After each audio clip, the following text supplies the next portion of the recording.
Two small children vanished without a trace on a quiet spring morning in Nova Scotia. For months, their disappearance was a mystery that consumed a community, drew in national attention, and left investigators struggling to piece together fragments of a puzzle.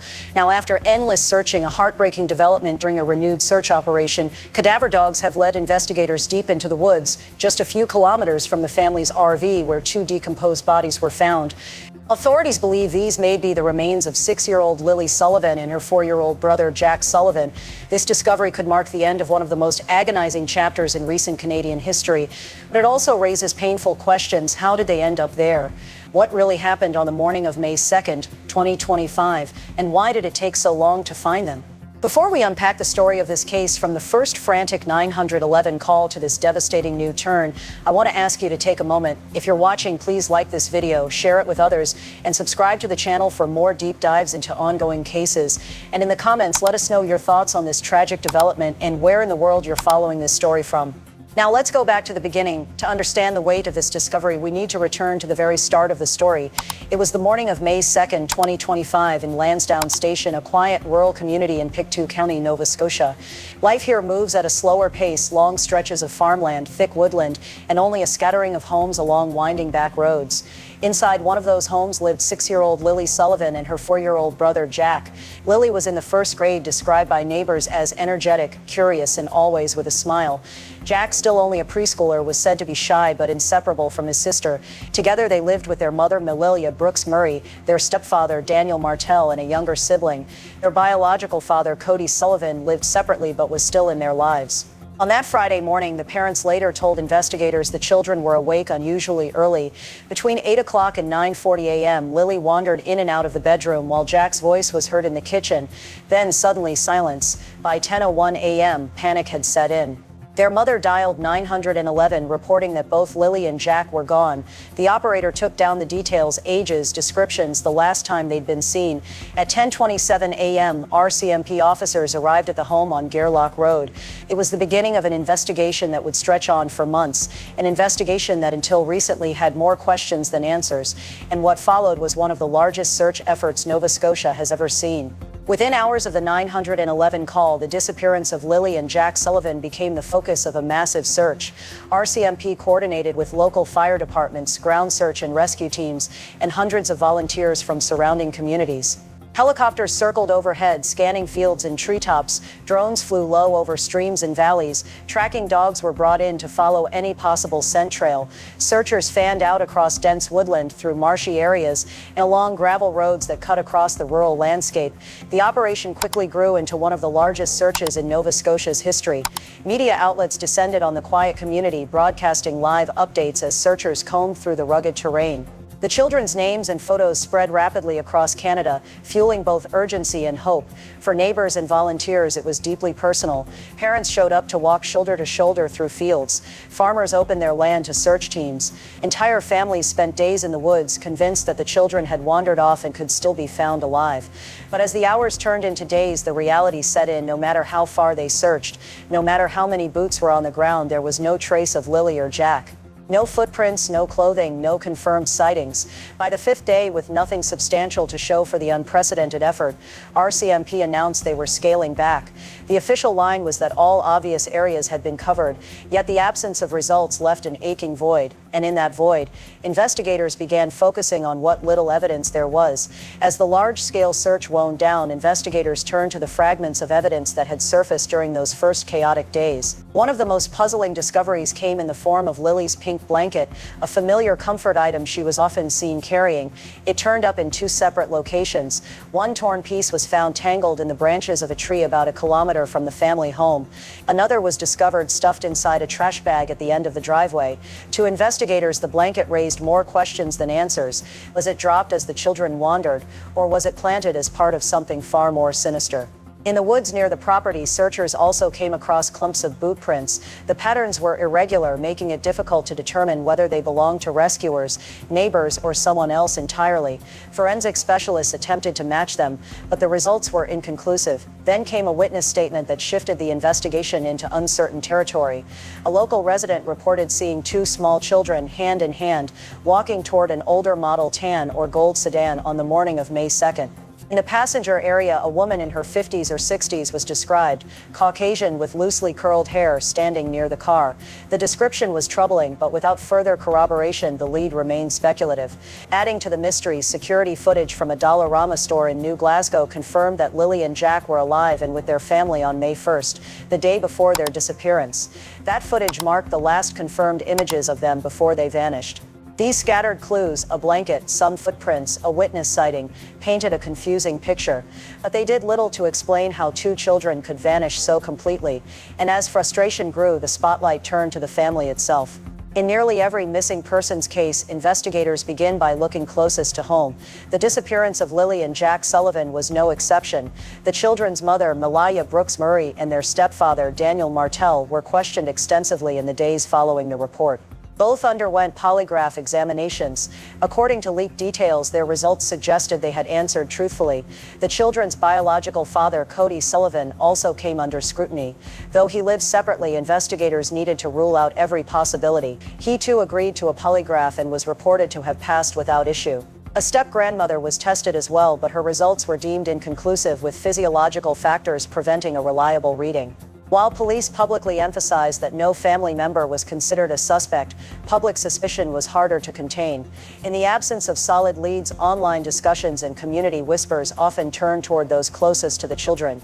At the same time, Child Protection Services and the RCMP faced their own scrutiny. Relatives, including the children's grandmother, began calling for a public inquiry, citing past concerns about the children's welfare, concerns they felt had not been properly addressed. Media coverage intensified, amplifying both official statements and private speculation. Each interview, each press conference, each hesitation was dissected. The family, already navigating grief and uncertainty, now bore the additional weight of public doubt. Through it all, one fact remained: despite interviews, tests, and growing pressure, there was still no sign of Lilly and Jack. And as weeks turned into months, the silence only deepened.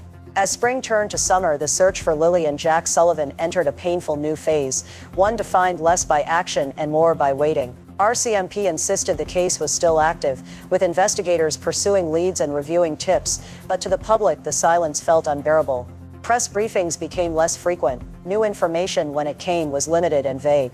In June, officials announced a reward of up to $150,000 for information of investigative value.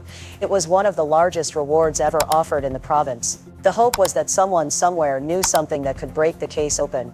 Yet, despite the size of the reward and the scale of media attention, no breakthrough emerged. Community vigils continued. Candles were lit, children's toys and flowers left at makeshift memorials. Parents held their own children tighter, haunted by the thought that two little ones could vanish so completely. Online theories multiplied. Some believed the children had been abducted by a stranger. Others suggested they may have wandered off and become lost. A few even questioned whether foul play within the family was being overlooked. But the truth was that nothing concrete surfaced. No confirmed sightings, no fresh physical evidence, just an aching absence stretching day by day. And then months later, the RCMP signaled a shift, bringing in new tools and perhaps a new direction. By early autumn, 4 months after Lilly and Jack disappeared, the RCMP announced a new phase in their search effort. For the first time, they would deploy cadaver dogs, highly trained animals capable of detecting even faint traces of human decomposition. Until then, search operations had relied primarily on scent-tracking dogs, whose role is to follow a living person's trail. But the use of cadaver dogs signaled something different. It meant investigators were no longer limiting themselves to the hope of finding Lilly and Jack alive.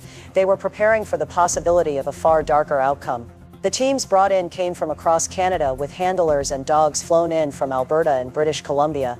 Their task was to comb through areas that had already been searched, as well as new sections of woodland and marshland that were previously too dense or inaccessible for large teams. Officials did not disclose the precise locations being targeted, citing investigative reasons and officer safety. But the decision itself sent ripples of unease through the community. Many took it as an unspoken admission that investigators feared the children might no longer be alive. And in the weeks that followed, those fears would be realized in the most devastating way possible. The turning point came deep in the woods, only a few kilometers from the Sullivan family's RV.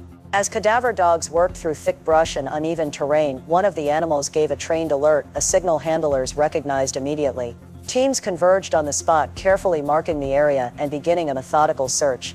Soon a second alert followed, not far from the first. There, beneath layers of soil and natural debris, investigators uncovered 2 sets of decomposed human remains. The discovery brought the search to a standstill. The site was sealed off. Forensic specialists moved in, documenting every detail before beginning recovery. Each step was deliberate, each movement recorded, in case the scene later proved critical in a courtroom. Authorities stopped short of immediate confirmation. Officially, they stated that the remains were being examined, that DNA testing would be needed for positive identification. But off the record, several investigators acknowledged what was already feared. The remains were believed to belong to 6-year-old Lilly Sullivan and her 4-year-old brother Jack. The RCMP described the find as a heartbreaking development. Officers who had spent months searching were visibly shaken. For the community, the news landed like a thunderclap, the hope that had carried them for months now collapsing under the weight of grim reality. After nearly half a year of uncertainty, the mystery of where Lilly and Jack had gone was finally answered. But the questions of how and why still loomed large. The discovery of the remains did not bring relief, it brought sorrow. For the Sullivan family, it meant the worst fears had come true. The search was over, but the grieving had only just begun. In Lansdowne Station and across Nova Scotia, the community mourned. Vigils were organized, candles lit, flowers placed at makeshift memorials. Neighbors who had once walked shoulder to shoulder in search of the missing children now gathered in silence, holding one another. Local officials spoke of heartbreak, of the unimaginable loss of 2 young lives. Schools observed moments of silence. Churches rang their bells. Strangers who had never met Lilly or Jack left handwritten notes, drawings, and toys as tokens of remembrance. Yet alongside the mourning came pressing questions. How did the children end up in that woodland area so close to their home, yet undiscovered for so long? Was it a tragic accident, 2 children wandering off into the forest? Or was it something far darker, an abduction, foul play, a crime yet to be uncovered? Investigators declined to give answers. They stressed that the forensic process would take time, that DNA testing and detailed examinations were needed. They promised updates when possible, but insisted on caution. For many, that wasn't enough. The grandmother's earlier calls for a public inquiry took on new urgency. Critics argued that if warning signs had been acted upon sooner, this outcome might have been prevented. Others demanded transparency from the RCMP, weary of months of silence. What was once a mystery of disappearance had now become a mystery of cause, and a tragedy that could not be undone. The disappearance of Lilly and Jack Sullivan began as every parent's nightmare, a sudden, inexplicable loss of 2 children in the blink of an eye. For months, the story unfolded in fragments. The first urgent 911 call, the massive search effort, the pleas from family, the silence that followed, and finally the heartbreaking discovery in the woods near their RV. Even now, with their remains believed to have been found, the case is far from over. The investigation continues, the questions remain. And a community, and indeed a country, still waits for answers that may take months, even years to come. For now, what endures is the memory of 2 young lives, lost too soon, and the reminder of how fragile and precious childhood truly is. Narrator, gentle, reflective pause. If you've stayed with us through this story, we want to hear your thoughts. Do you believe the RCMP has handled this case properly? Should there be a public inquiry into the disappearance and discovery of Lilly and Jack Sullivan? Share your perspective in the comments below, and let us know where in the world you are following from. And if you found this video informative, please take a moment to like, share, and subscribe. It helps us bring more in-depth coverage of the stories that matter most.